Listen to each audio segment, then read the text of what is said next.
Mamma mia, ça c'était un Inter-Juventus, ça avait tous les ingrédients que ce match iconique de Serie A devrait avoir. Buonasera, bianconeri, victoire, victoire, victoire de la Juventus à San Siro.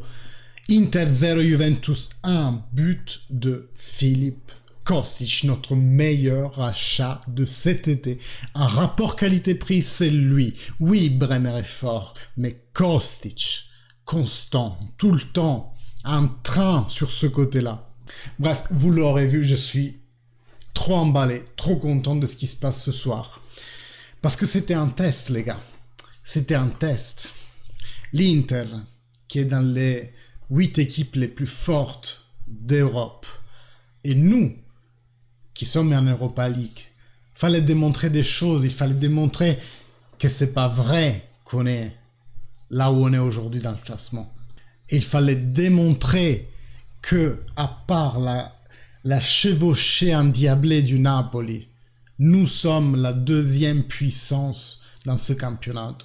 Même avec tout ce qu'ils nous ont fait, nous sommes la deuxième force de la Serie A. Ok, on devrait être avant, parce qu'on est des Juventini, on veut toujours gagner. Mais avouons que c'est Napoli. Il serait même hors de notre portée. Même si on avait pris les 6 points contre Monza, même si on avait pris 3 points contre la Roma au retour, même si plusieurs conjectures, ce serait bien ficelé pour nous, alors que clairement, tout était dans les pires des cas. Je pense que ce Napoli, on ne l'aurait pas rattrapé. Bref, qui suis-je pour dire ce que s'y serait passé? Mais ce que je sais, c'est que ce soir, la Juventus a été solide. Ils ont eu un peu le plan de match que j'imaginais. Je vous en parlais en début du live. Donc, de plus se préserver pour après attaquer dans les 70 minutes derniers, mais ils l'ont eu pour tous les 90 minutes en fait. Ça a été un match de défense solide et repartir. L'Inter a pourtant eu ses occasions, des frappes belles, puissantes, certes, un peu centrales, à vrai dire. Ça aurait pu être mieux connaissant leur puissance balistique, on va dire. Mais Tech s'est toujours fait trouver prêt, surtout. C'est ça sa grande force ce soir, c'est d'avoir été prêt, présent mentalement. Parce que des fois, même un tir central, tu peux le rater. Et Onana en a donné la démonstration claire et nette. Sur cette frappe de Philippe Kostic, il y avait 3 joueurs de l'Inter. Personne n'a intercepté. Le gardien n'a même pas bougé alors que c'était un tir central, clairement, qui venait en diagonale. Donc, l'espace entre les 2 poteaux était réduit en visuel. Donc, bon, il aurait pu clairement la prendre, cette balle. Onana, c'est un gardien qui a de la valeur, mais son début de match a été catastrophique. Il a fait 2-3 erreurs assez lourdes et la troisième leur a coûté le match nul au moins ce soir, parce que après l'Inter a été présente, surtout en deuxième mi-temps, avec des gros forcing où la Juve a dû tenir dur. On en est arrivé à Gatti qui intercepte à 30 cm de la ligne de porte un ballon qui était sur les pieds de Lukaku. D'ailleurs, grande prestation de Federico Gatti. La confiance qu'Allegri lui a fait ce soir a été largement repayée par Federico Gatti. Et waouh, Fribourg, maintenant Inter, alors que ça faisait des mois qu'il restait sur le banc. Donc, c'était des problèmes physiques, mentaux qui donnent des problèmes physiques ou physiques qui donnent des problèmes mentaux, j'en sais rien. Mais ce joueur, on l'a retrouvé aujourd'hui. Et ça vaut aussi pour Dusan Vlahovic qui a fait un très bon match, un peu sale à faire monter l'équipe, mais il lutte, il est sur tous les ballons. Et pourquoi je vous parle de ces 2 joueurs? Parce que, voyez-vous, juste parce que ça fait plaisir de donner sur l'entraîneur, on dit qu'il ne fait pas jouer les jeunes, alors que les jeunes jouent ce jour. Fagioli, grand match de Fagioli encore, Gatti, première expérience en Serie A. Mais surtout que Allegri a tendance à abîmer les joueurs. Ils étaient grands ailleurs, Frosinone, Fiorentina pour Vlahovic. Et chez nous, Allegri les déprime apparemment. Bah, moi, ce soir, j'ai pas vu des joueurs déprimés. En toute franchise, j'ai vu Gatti jubiler, exulter après avoir enlevé ses ballons des pieds de Lukaku, comme s'il avait marqué un but. J'ai vu Danilo lutter, contredire l'arbitre, se prendre un jaune. Bon, pareil, c'est une autre histoire et on va l'aborder aussi.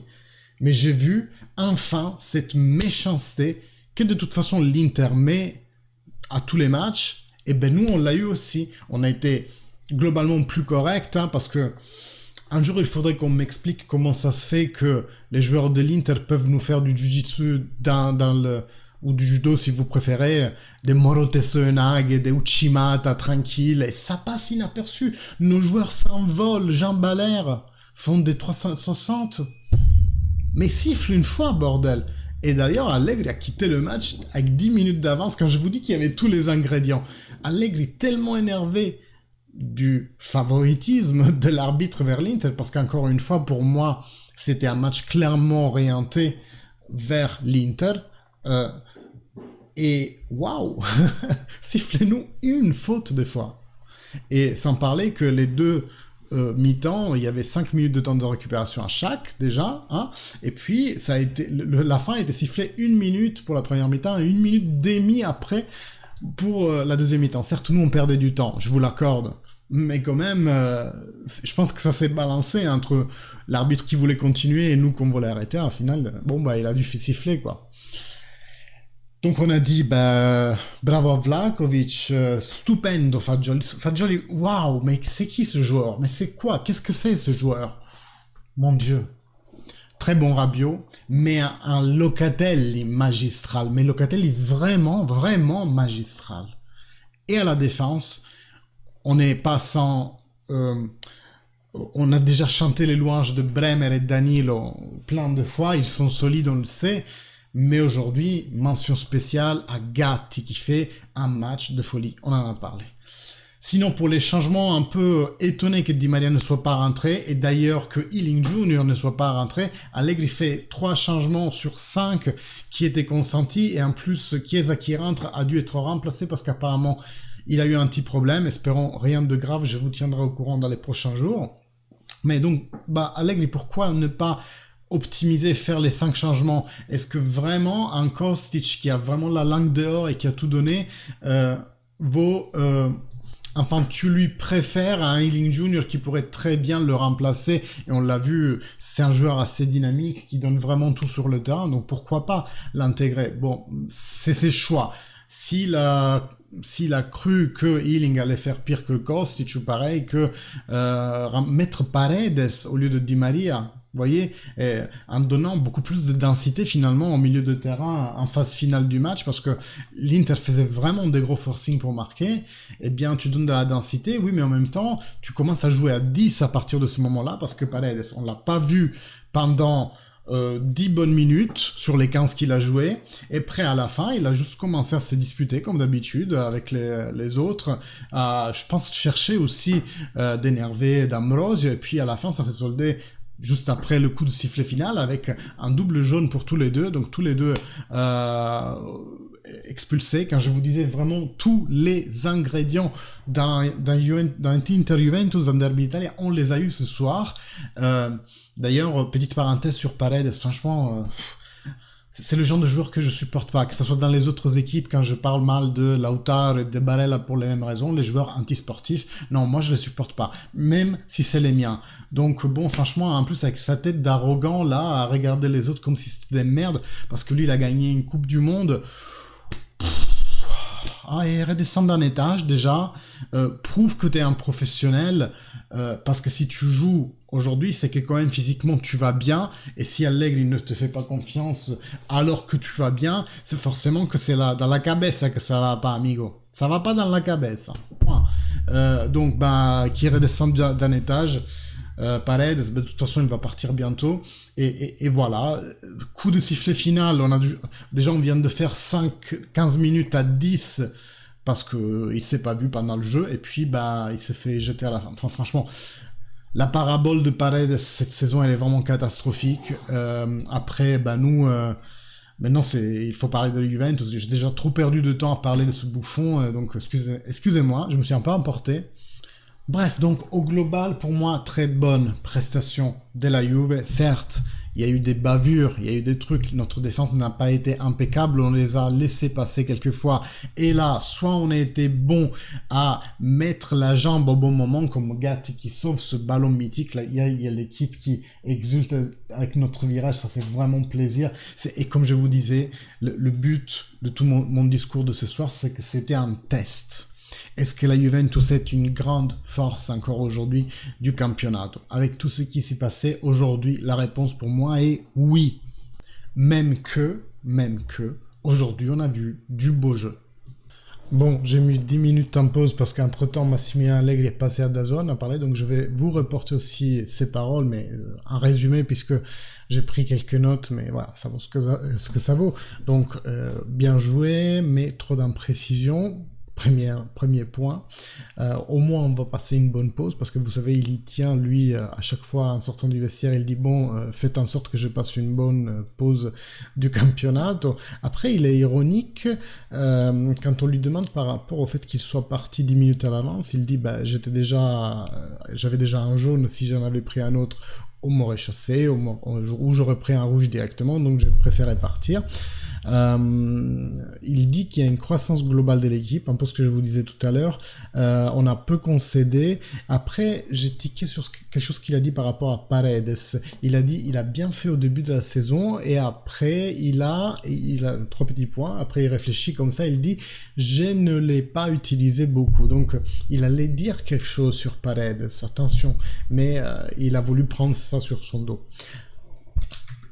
Par rapport au poids sur le dos de l'équipe, les moins 15, il dit ces situations, on peut pas les comprendre quand on ne les a pas vécues. Il demande l'enthousiasme des tifosi quand on reviendra dans le campionato. Et après, ils abordent les thèmes dans le studio du potentiel toucher de main de Rabiot sur l'action du but. Et là, il s'énerve. Il s'énerve vraiment. Il dit alors on commence à parler de Juve Salernitana. Il fait toute une tirade sur la VAR, comme quoi quand c'est objectif, c'est un bon instrument, mais quand ça devient subjectif, c'est là que les problèmes sont causés. Il part dans tout un débat avec le conducteur en s'énervant, mais ça va, pas crier comme il a pu le faire par le passé. Il dit il faut que vous commenciez à parler de football et pas d'arbitre, donc demandez-moi pourquoi je me suis trompé dans cette décision, pourquoi ci, pourquoi ça.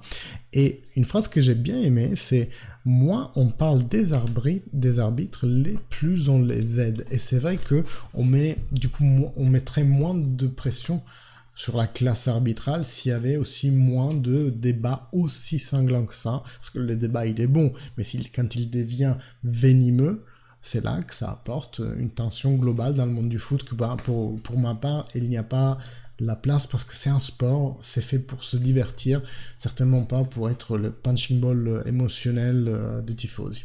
Bref, avec ça, je vais vous dire à demain, passez une bonne nuit, et oui, on va la passer parce qu'après une victoire, c'est toujours le cas, et dans les prochains jours, on se met notamment à jour vis-à-vis des conditions de Chiesa, on va voir comment va être le quotidien de l'équipe pendant cette longue pause nationale, peut-être qu'on aura des nouveautés côté judiciaire ou côté des décisions européennes, notamment pour la Super League, on se tiendra au courant de tout ça, n'oubliez pas, abonnez-vous si c'est toujours pas fait. Si vous activez la cloche, vous êtes mis au courant de toutes les prochaines vidéos et des prochaines lives. Et moi, en attendant, je vous dis, fino alla fine, forza Juve. Ah, like et commentaire quand même. Allez, forza Juve. Ciao les gars, bonne nuit.